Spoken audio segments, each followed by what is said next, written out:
Then 11th commerce.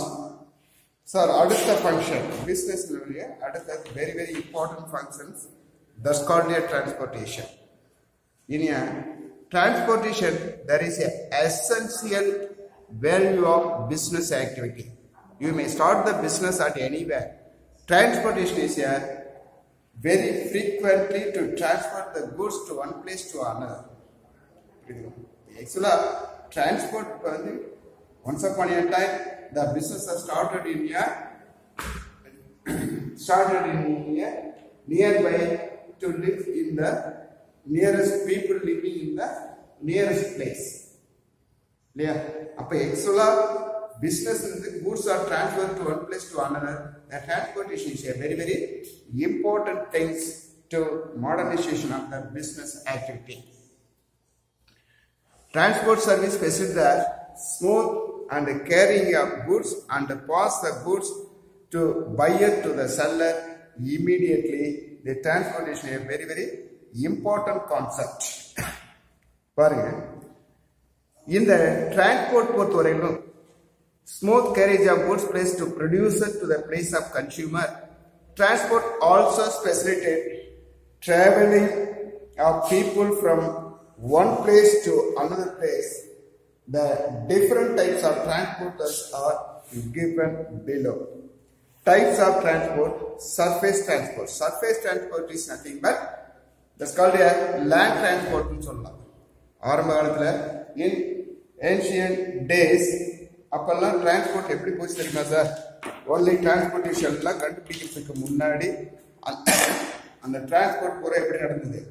இதே நாம என்ன பண்ணிடுறோம், அதாவது மாட்டு வண்டி இந்த மாதிரி சர்ஃபேஸ்ல நம்ம என்ன மாட்டு வண்டி இதெல்லாம் பயன்படுத்திட்டு வரோம். எல்லாம் ஒரு 20 கிலோமீட்டர் 30 கிலோமீட்டர் நம்ம ஏதாச்சும் ஒரு கூட்ஸ் ஒரு இடத்துக்கு எடுத்துட்டு போறோம்னா எல்லாம் மாட்டு வண்டி. ஆரம்ப காலத்துல ஒரு 25-30 வருஷத்துக்கு முன்னாடி எல்லாம் எங்களுக்கெல்லாம் அந்த மாட்டு வண்டியில கூட்ஸ் எப்படி நாங்களாம் எடுத்துட்டு போயிருக்கோம். புரியுதுங்களா? அப்ப இப்ப வர்ற ஜெனரேஷன் நீங்க நாளடைவில் மாட்டு வண்டி இதெல்லாம் இல்லாம போயிடுது. புரியுதா? ஒரு காலத்துல என்ன சொல்ல போனா, ஒரு காலத்துல மாட்டு வண்டியில எப்படி இருக்குன்னு எக்ஸிபிஷன்ல பார்த்தா தெரிஞ்சுக்க வேண்டிய நிலைமை இன்னைக்கு வந்துருச்சு சார். ஏன்னா டிரான்ஸ்போர்ட்ல அபரீதமான வளர்ச்சி. அன்னைக்கு என்னாச்சு, ரோட் டிரான்ஸ்போர்ட் அப்படின்னா சார் லாரி டிரான்ஸ்போர்ட் மட்டும்தான் சார். அப்ப இந்த lorry transport use the lorry transport, the goods are transport from one place to another, only the road transport. புரியுதுங்களா? அப்ப அந்த அதை பற்றி தான் பயன்படுத்தும். அப்ப சின்ன திங்ஸ் ஒரு பிளேஸ்ல இந்த பிளேஸ் எடுத்து போகும்போது நாம என்ன மாட்டு வண்டி இதெல்லாம் பயன்படுத்த ஆரம்பிச்சோம். இன்னைக்கு அது இல்லை. ஏன்னா இன்னைக்கு ரோட் டிரான்ஸ்போர்ட் அபரீதமான வளர்ச்சி. நீங்க ஆட்டோ, மினி ஆட்டோ, அது மாதிரி 2 மூட்டை எடுத்துட்டு போறது கூட இன்னைக்கு சின்ன ஆட்டோலாம் வந்துருச்சு. சரிங்களா? அப்ப கூட்ஸ் எங்க ப்ரொடியூஸ் பண்ணாலும் சரி சார், அதை டிரான்ஸ்பர் பண்றதுக்கு இன்னைக்கு டிரான்ஸ்போர்ட் ரொம்ப முக்கியத்துவம் இருக்கு. பேக் அனிமல்ஸ் பாருங்க. அப்பெல்லாம் animals like horse, mule, donkey, camel and elephant etc. are used for carrying small loads to backward areas to one place to another. அன்னைக்கெல்லாம் மாட்டு வண்டி, குதிரை வண்டி இதெல்லாம் பயன்படுத்தி இன்னைக்கும் நாம என்ன பண்றோம் சார்? இன்னைக்கு பழனி எல்லாம் போயிருந்தீங்கன்னா தெரியும். புரியுதுங்களா? அப்பெல்லாம் இன்னைக்கு என்ன பண்ணிடுறான், அந்த காவிரி ஆத்துக்கு அப்பெல்லாம் டிரான்ஸ்போர்ட் இல்ல, சிலருக்கெல்லாம் பஸ் வந்துருச்சு. இன்னும் அந்த குதிரை வண்டி வச்சிருக்காங்க. புரியுதுங்களா? அப்ப பர்சன்ஸை அந்த பஸ் ஸ்டாண்ட்ல இருந்து அந்த சண்முக நதின்னு சொல்லுவாங்க இல்லைங்களா, அந்த நதியை கூட்டிட்டு போறதுக்கு இன்னைக்கும் குதிரை வண்டியை பயன்படுத்தி எடுத்துட்டு போறாங்க. இன்னைக்கு கூட்டிட்டு போறாங்க இல்லைங்களா? அதே மாதிரி எலிஃபென்ட், ராஜராஜ சோழன் காலத்துல எல்லாம் சில பில்டிங் எல்லாம் கட்டுறான் அப்படின்னா சார், அந்த சிமெண்ட், மணல் இதெல்லாம் எடுத்துட்டு போறதுக்கு, கல் இதெல்லாம் எடுத்துட்டு போறதுக்கு எலிஃபென்ட் எல்லாம் பயன்படுத்துது. புரியுதா? அப்ப ஆக்சுவலா pack animals as areas are incisable to modern means of transport. Animal transport also plays significant role where there is road and railways transport. இன்னைக்கு மறுபடியும் டிரான்ஸ்போர்ட் அப்படின்னா சார் இன்னைக்குலாம் அபரீதமான வளர்ச்சி. புல்லக் கார்ஸ் உனக்கு தெரியும், மாட்டு வண்டி எல்லாம் பயன்படுத்தி அன்னைக்கு எடுத்துட்டு போனாங்க. ரோட் டிரான்ஸ்போர்ட் பொறுத்தவரையிலும் மோட்டார் லாரிஸ் அண்ட் பஸ்ஸஸ், அதாவது டெர்மினல்ஸ், ரயில்வே டிரான்ஸ்போர்ட் இதெல்லாம் நம்ம பயன்படுத்திக்கணும். இதனுடைய அட்வான்டேஜஸ் ஆஃப் டிரான்ஸ்போர்ட் அப்படின்னு பார்க்கும்போது சார், அட்வான்டேஜஸ் அப்படின்னு சொல்லும்போது ரோட் டிரான்ஸ்போர்ட் அப்படின்னு சொல்லும்போது நாம என்ன பண்ணிடுறோம், railways are well suited to carrying heavy and bulky goods over long distance. In comparing with the road transport, இது வந்து நம்ம ரயில்வே டிரான்ஸ்போர்ட் வந்து மிக முக்கியமான டிரான்ஸ்போர்ட்னு சொல்லலாம். போகிற காரணம் கேட்டிங்கன்னா bulky nature of goods sir. Bulky nature அப்போ மாட்டு வண்டி, லாரி இதெல்லாம் பயன்படுத்தினோன்னா ஒரு குறிப்பிட்ட அளவு 18 டன் 20 டன் இதுக்கு மேலே கெப்பாசிட்டி அதில் ஏற்ற முடியாது. ஆனால் in comparing with road transport, railway transport பொறுத்தவரைக்கும் குட்ஸ் ட்ரெயின் எவ்வளோ வேணாலும் நீங்கள் வந்து டம்ப் பண்ணி எடுத்து போகலாம். இது ஒரு advantages. It can provide long distance travel throughout the day, night with unbroken service. It can provide long distance travel. அதாவது இங்கிருந்து நம்ம கூட்ஸ் டெல்லி, ஹைதராபாத் இந்த மாதிரி வெளி மாநிலத்துக்கு அனுப்புகிறோம், வெளி ஸ்டேட்டுக்கு அனுப்புகிறோம். இந்த மாதிரி லாங் ட்ராவலுக்கு நமக்கு வந்து ரோட் டிரான்ஸ்போர்ட்டு ஒரு inconvenient transport the goods to one place to another. இதே ரயில்வே பொறுத்தவரையிலோ கம்ப்ளீட்டாக லாங் ட்ராவலுக்கு இது பண்ணி ஒரு பெட்டி எடுத்து கம்ப்ளீட்டாக எடுத்து ரெண்டெடுக்கு எடுத்து டம்ப் பண்ணிட்டோம்னு வச்சுக்கோங்க, ஒரு 10 நாள் ஆனாலும் நமக்கு அதை பற்றி no problem about that. It can provide better production and safety to the goods than motor transport. Goods generally carried closed wagons are not exposed to sun, rain, etc. இதே ட்ரெயின்ஸ் இதே lorry transport பயன்படுத்தி goods எடுத்துனா நம்ம என்ன பண்ணுறோம் sir, அந்த கூட்ஸை கம்ப்ளீட்டாக இந்த படத்தை இதெல்லாம் போட்டு தான் கவர் பண்ணி தான் கூட்ஸ் எடுத்து போகிறோம். பட் எப்படி இருந்தாலும் அது ரயில்லையும் சரி அல்லது வெயிலையும் சரி காயக்கூடிய ஒரு சூழல். ஆனால் ரயில் டிரான்ஸ்போர்ட் பொறுத்தவரைக்கும் நம்ம என்ன பண்ணிடுறோம், ஒரு பெட்டி எடுத்துட்டோம் அப்படின்னா சார் எவ்வளோ சரக்கு வேணாலும் கம்ப்ளீட்டாக போட்டு லாக் பண்ணி சீல் வச்சிடறோம் சார். அதெல்லாம் அந்த சரக்கு டேமேஜ் ஆகிறதுக்கு வாய்ப்பே கிடையாது. Through initial investment is large, in the long run to operating expenses will be very low in railways and will prove cheaper mode of transport. It has a regular schedule of time and it is available throughout the year. இது இன்னொரு advantages, regular ஷெட்யூல்ல போகக்கூடியது. இதே road transport அப்படி கிடையாது. It provides unaffected services whether rainy or sunny weather condition. Weather கண்டிஷனால இந்த road transport rail transport comparing with road டிரான்ஸ்போர்ட்டை compare பண்ணும்போது இது பெஸ்ட் ஒன். டிஸ்அட்வான்டேஜஸ் பார்க்கும்போது பாரு, railways rates are lately higher than motor transport, transporting lightweight articles over short distance. அதாவது that's called a fixed rate of rental rates in comparing with the road transport or lorry transport. அப்போ compare பண்ணும்போது train transport பொறுத்தவரையிலும் it is a costliest one. காரணம் comparing with heavy கூட்ஸாக இருந்தாலும் சரி அல்லது light weight கூட்ஸாக இருந்தாலும் சரி, that's called a fixed rate in a long or short distance. It is a inflexible. It is operated to a particular track which cannot deviate from set routes. அதாவது நாம் என்ன பண்ணுறோம், higher rate of இது அப்படின்னு சொல்லும்போது sir, இதே நம்ம lorry transport மற்ற டிரான்ஸ்போர்ட் பயன்படுத்தணும்னா ஷார்ட் ரூட் இருக்கு இல்லைங்களா, ஷார்ட் ரூட் ஏற்படுத்தி டிஸ்டன்ஸை குறைச்சா அதுக்கு வந்து காஸ்ட் நம்ம குறைய ஆரம்பிக்கும். ஆனால் இதே ரயில்வே டிரான்ஸ்போர்ட் எடுத்துட்டீங்கன்னா sir, that's called a fixed route, அந்த ரூட்ல தான் போய் ஆகணும், வேற ரூட்டே கிடையாது. அதனால இது costliest one. In rural areas, it cannot offer adequate traffic because of uneconomical operating cost. Operating cost compare பண்ணும்போது சார் இது ரொம்ப heavy. It requires heavy investment for installation of tracks, maintenance and increase fare on the users. Installation fees. இதை பொறுத்தவரை என்ன தெரியுமா sir, maintenance charge over, அதே மாதிரி investment cost. இதே compare with road transport compare பண்ணும்போது இது ரொம்ப அதிகம். If railways are not fully utilized and if wagons and coaches are not all empty to incapacity, heavy financial burden will be cost of the railway. அதாவது இதே நம்ம transport பொறுத்தவரையில sir, இந்த ரயில் transport பொறுத்தவரையிலும் இந்த ஸ்கல்லிய டிரான்ஸ்போர்ட் அப்படின்னா இட் இஸ் நாட், இது இன்னொரு அட்வான்டேஜ் சொல்லலாம் sir, it's not a complete சர்வீஸ்ன்னு சொல்லலாம். எது ரயில்வே டிரான்ஸ்போர்ட் ஏன் நாட் கம்ப்ளீட் சர்வீஸ்ங்கிறோம், அப்போ கூட்ஸ் ஒரு பிளேஸ்லேருந்து இன்னொரு பிளேஸ் எடுத்து போகிறோம் அப்படின்னா சார், அப்போ அந்த கூட்ஸ் நீ வந்து ரோட் டிரான்ஸ்போர்ட் பயன்படுத்தி அதை வந்து அந்த எங்கே எடுத்து போக முடியும், அந்த ரயில்வே ஸ்டேஷனுக்கு கொண்டுட்டு போய் அதுக்கு பிறகு கூட்ஸ் ஏற்ற தான் முடியும். ஆனா இதை கம்ப்ளீட் சர்வீஸ் சொல்ல முடியாது. ஆனா இதை கம்பேர் பண்ணும்போது ரோட் டிரான்ஸ்போர்ட் கம்ப்ளீட் சர்வீஸ் சொல்லலாம். பட் எந்த இடத்துல கூட்ஸ் இருக்கோ அந்த இடத்துலயே வந்து நம்ம இந்த கூட்ஸை லோட் பண்ண முடியும். அதே மாதிரி எங்க நம்ம வந்து இறக்குறோமோ அந்த இடத்துல கொண்டு போய் அன்லோட் பண்ண முடியும். ஆனா ரயில் டிரான்ஸ்போர்ட் பொறுத்தவரைக்கும் கூட்ஸை ஹார்பர், அதாவது ரயில்வே ஸ்டேஷனுக்கு கொண்டாந்து கூட்ஸை டம்ப் பண்ணணும். அதே மாதிரி அடுத்த ரயில்வே ஸ்டேஷன்ல இறக்கி மறுபடியும் ரோட் டிரான்ஸ்போர்ட் பயன்படுத்தி தான் அந்த கூட்ஸை இன்னொரு இடத்துல கொண்டு போய் டெலிவரி பண்ண முடியும். It is inconvenient, that's called a double charges சொல்லலாம். ரீசன்ட் ட்ரெண்ட்ஸ் இன் டிரான்ஸ்போர்ட்டேஷன் நிறைய வந்துருச்சு. நீங்க ரீசன்ட் ட்ரெண்ட்ஸ்ல பொறுத்தவரை மெட்ரோ ரயில் உங்களுக்கு தெரியும். Mass rapid transportation, it is a convenient, fast and efficient and reliable compatible mode to urban transport. புரியுதுங்களா? அதே மாதிரி மோனோ ரயில், அதே மாதிரி புல்லட் ட்ரெயின், அது pipe line transport, conveyor transport. இதே நாம என்ன மெட்ரோ ட்ரெயின் சொல்லலாம், புல்லட் ட்ரெயின் பார்க்குறோம். அதாவது bullet ட்ரெயின்னா it's called a faster high speed rail is a type of rail transport that operates significantly faster than traditional rail traffic using the integrated system of specialized rolling stock and decided tracks. Pipeline transport. Transport goods or materials through pipe. Liquid and gases are transported pipeline.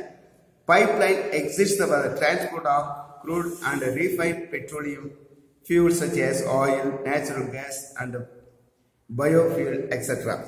Pipeline டிரான்ஸ்போர்ட்னா நம்ம ஒரு ஆளுக்கு நீங்களாம் pipeline transport வந்துருச்சு. Case கூட இன்னைக்கு என்ன பண்ணுறாங்க, பைப்லைன் போட போகிறாங்க, அதே இடத்துல போட்டுருக்காங்க. அப்போ அந்த பைப்லைன் மூலம் கேஸ் சப்ளை பண்ணுறது எந்த இடத்துல கொண்டு வந்து நம்ம ரிலீஸ் பண்ணி அதை அந்தந்த ஏரியா அந்தந்த டிஸ்ட்ரிக்ட் அந்த மாதிரி என்ன பண்ணிடுறாங்க. அப்போ it is a cheaper cost. புரியுதுங்களா? அப்போ இதே நான் ஒரு ரோட் டிரான்ஸ்போர்ட்டோ அல்லது லாரி டிரான்ஸ்போர்ட்டோ பயன்படுத்தி மறுபடியும் கேஸ் எடுத்துட்டு வந்து அதே மாதிரி இது பண்ணுறதுக்கு அந்த டிஸ்டன்ஸ் பிளேஸ்ல கொண்டு வந்து பைப்லைன் டிரான்ஸ்போர்ட் மூலமா அதை இன்னைக்கு வந்து சப்ளை பண்ண ஆரம்பிக்கிறாங்க. அதாவது கன்வேயர் டிரான்ஸ்போர்ட். இந்த கன்வேயர் டிரான்ஸ்போர்ட் பொறுத்தவரையிலும் நிறைய சொல்லலாம் சார். கன்வேயர் டிரான்ஸ்போர்ட் அப்படின்னு சொல்றோம் இல்லைங்களா? அப்போ இந்த கன்வேயர் டிரான்ஸ்போர்ட் பொறுத்தவரை இன்னைக்கு நெய்வேலியில் லிக்னைட் கார்பரேஷன்லாம் பொறுத்தவரையிலும் it is a conveyor transport. கன்வேயரை பயன்படுத்தி கூட்ஸ் ஒன் பிளேஸ்ல இருந்து இன்னொரு பிளேஸுக்கு ஈஸியா டிரான்ஸ்போர்டேஷன் பண்றாங்க. புரியுதுங்களா? அதே மாதிரி ropeway transport, hyperloop transport. Hyperloop, ரோபேனா இப்போ கன்வேயர்லாம் நம்ம என்ன பண்றோம், நம்ம இங்கிருந்து ஒரு 20 கிலோமீட்டர் இருந்தால் கூட கம்ப்ளீட் அந்த நிலக்கரி எப்படி போகுதுங்க. நெய்வேலி போயிருந்தீங்கன்னா உங்களுக்கு தெரியும் அந்த நிலக்கரி எப்படி போகிறாங்க, கன்வேயர் வழியா. கன்வேயர்னா பெல்ட் இருக்கும், அதை கம்ப்ளீட்டா என்ன பண்ணிடுவான், அப்படியே நிலக்கரி அடி லோட் பண்ணி அது வேகத்தில் போயிட்டே இருக்கும். 20 கிலோமீட்டர் கூட அப்படியே போயிட்டே இருக்கும். தஸ்காலிய கன்வேயர், ரோப்பு, இதெல்லாம். புரியுதுங்களா? அடுத்தது வாட்டர் டிரான்ஸ்போர்ட் அப்படின்னு பார்க்கும்போது water gift of nature. Human civilisation through gradual application of science and technologies have utilized water resources for economic, political and military activities. Remarkable advances are taking place in water transport due to considerable improvement in the construction, design, motive power, speed and safety ships and boats. ஒரு காலத்தில் நம்ம water டிரான்ஸ்போர்ட்லாம் நம்ம ship transport தான் sir, வேற ஒன்றும் கிடையாது. Water டிரான்ஸ்போர்ட்லாம் நம்ம அப்போ பயன்படுத்த ஆரம்பிச்சோம். இனிய ஓல்டன் டேஸ். நம்ம நாளைக்கு பிறகுலாம் வாட்டர் டிரான்ஸ்போர்ட் எப்படி பயன்படுத்தினாங்க தெரியுமா சார்? அதாவது ஆறு தண்ணி எப்படி போயிட்டு இருக்கோ அதே வாக்கிலேயே அதை அப்படியே ரோல் பண்ணிட்டு இருந்தோம். ஏன் இன்னைக்கு வாட்டர் டிரான்ஸ்போர்ட் பொறுத்தவரையிலும் இன்னைக்கு இன்னும் ஒரு 7 வருஷத்துக்கு முன்னாடி கூட மோகனூர்ல போக இருந்தீங்கன்னா தெரியும், வாட்டர் டிரான்ஸ்போர்ட் பயன்படுத்தினாங்க.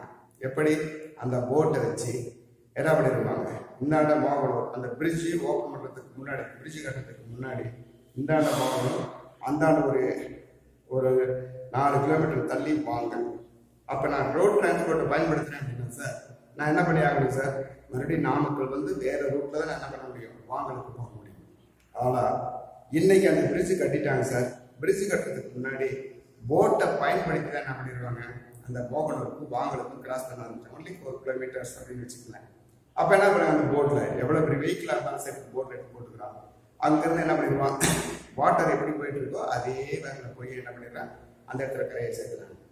அப்ப இந்த மாதிரி ஆரம்ப காலத்துல வாட்டர் எப்படி போயிருக்கோ அதே லெவல்ல போய் ஒரு டிரான்ஸ்போர்ட்டா பயன்படுத்தி பொருட்களையும் அதே மாதிரி ஆட்களையும் நாம என்ன பண்ணோம், இந்த பிளேஸ்ல இருந்து இன்னொரு பிளேஸுக்கு டிரான்ஸ்பர் பண்ண ஆரம்பிச்சாங்க. ஆனா இன்னைக்கு அந்த ஷிப் டிரான்ஸ்போர்ட் என்ன ஆயிடுச்சு, ஸ்ட்ரீம் போர்டுன்னு ஒரு விஷயம் நிறைய வந்துருக்கு இல்லைங்களா.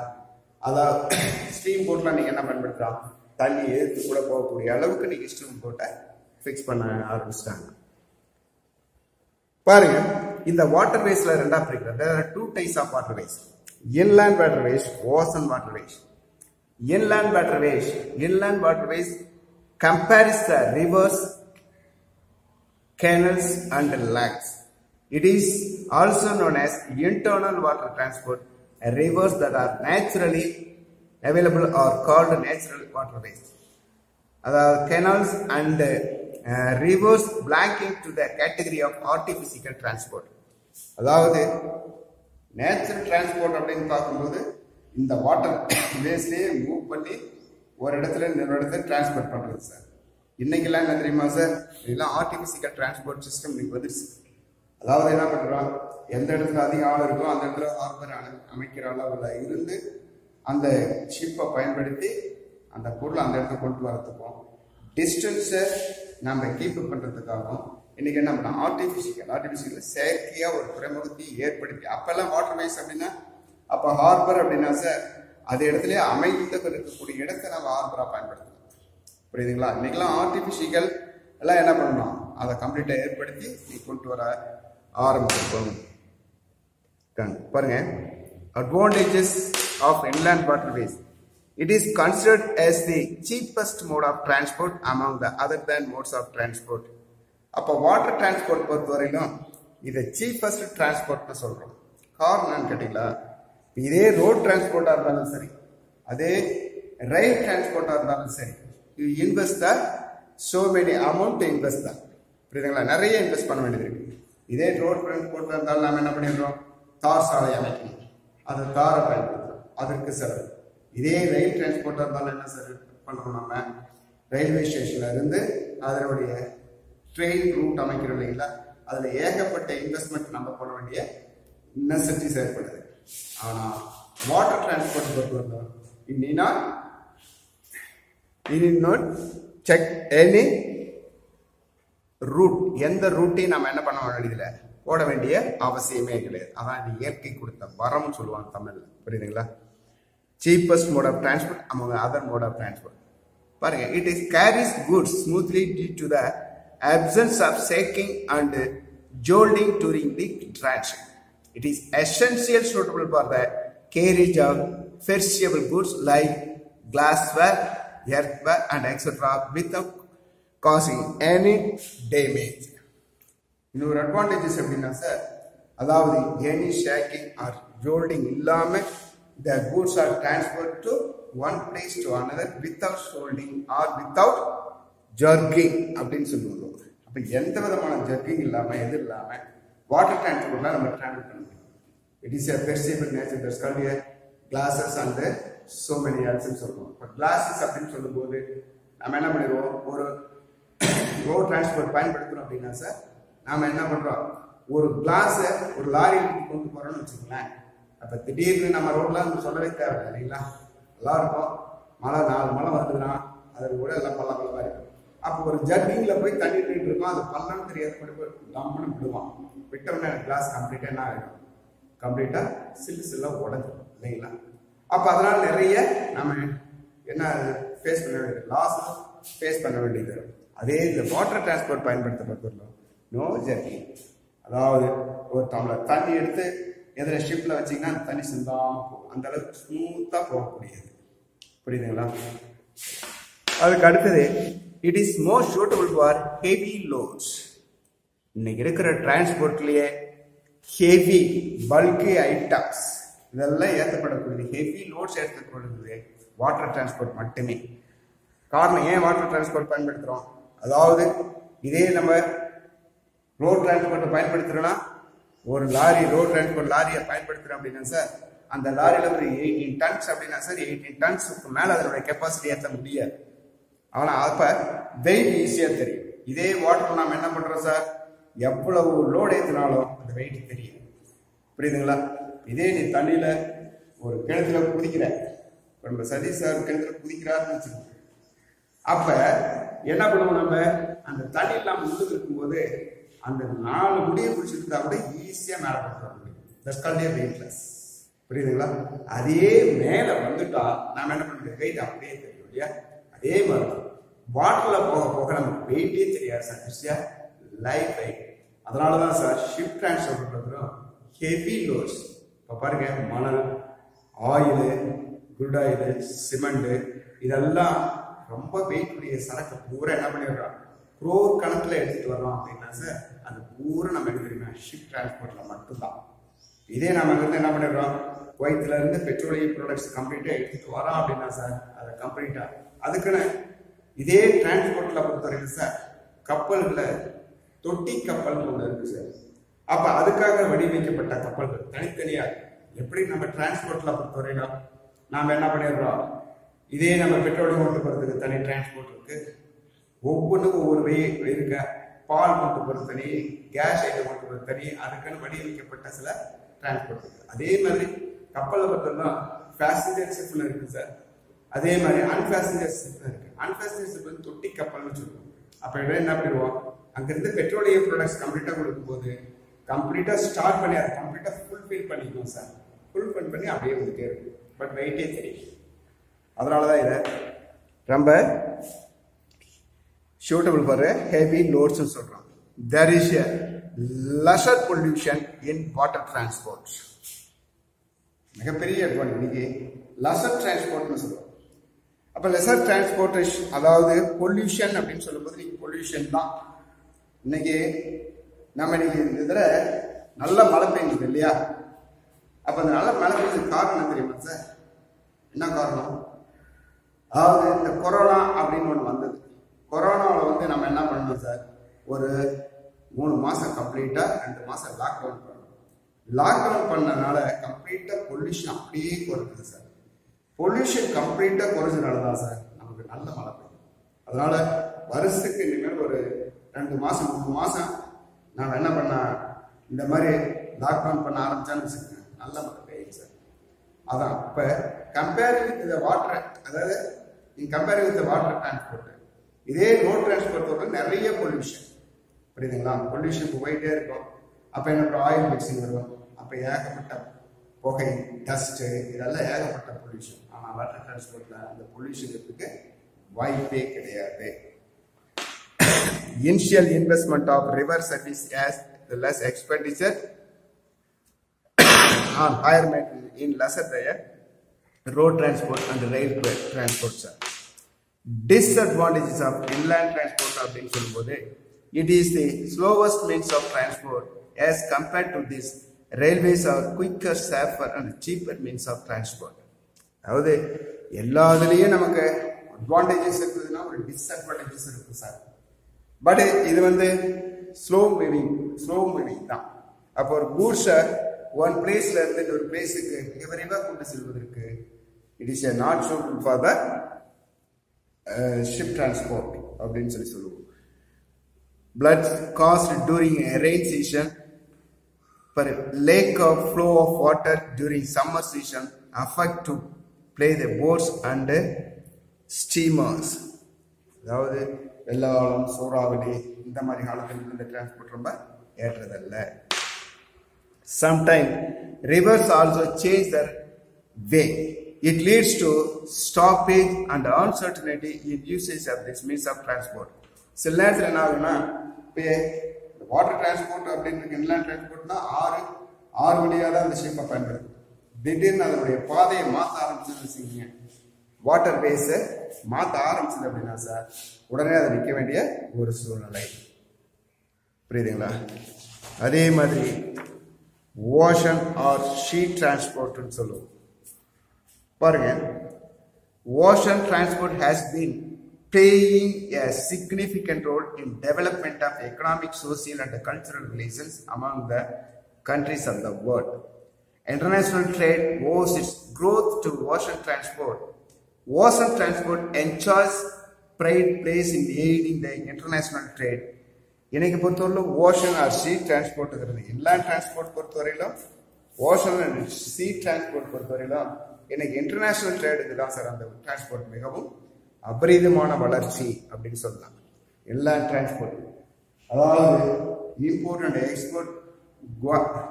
and exports of goods to one country to another. The ship transport are used to transport the goods one country to another country. புரியுதுங்களா?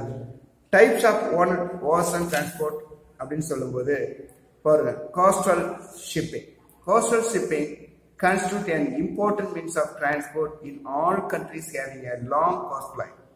It is a cheap means of transport for movement of bulky cargoes like coal, iron, etc. to domestic ports of country. Usually, coastal shipping trade countries is received from national shipping in India.